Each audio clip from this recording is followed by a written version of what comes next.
ఇంకొకసారి ఎక్కడన్నా నువ్వు పోయినప్పుడు జై జైలు పలికించుకుంటూ ఎవరైనా చనిపోతే ఆ కుటుంబంతో ఏ విధంగా కూర్చొని పరామర్శించాలనేది కూడా తెలియని వ్యక్తి నువ్వని కూడా చెప్తున్నావు.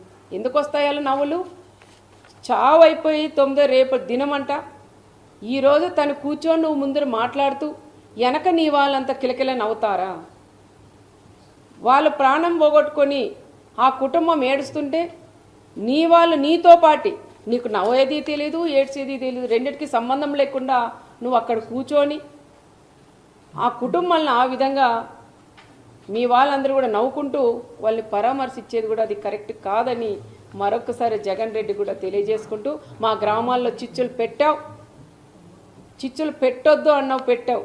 ఇంకోటి మా కార్యకర్తలందరూ ఒకటే ఛాలెంజ్ చేశారు, నువ్వు వస్తున్నావు బీసీలను నువ్వు చెప్తున్నావు, మరి బీసీలు నువ్వు వచ్చినప్పుడు ఈ రాప్తాడ్ నియోజకవర్గం ఒక బీసీ అభ్యర్థికి ఇన్ఛార్జ్ ఇవ్వమని ఛాలెంజ్ చేసి మా బీసీలందరూ కూడా అడిగారు. కురువ కమ్యూనిటీకి సంబంధించిన లీడర్లు అడిగారు, వాల్మీకి సంబంధించిన వాళ్ళు అడిగారు. మరి నువ్వు అది చేసేకి నీ చేత కాలేదు, కానీ పచ్చి అబద్ధాలు చెప్పేకి మాత్రం పాపరెడ్డిపల్లి హత్య లింగమైని వాడుకున్నాడని ప్రత్యేకంగా కూడా తెలియజేసుకుంటూ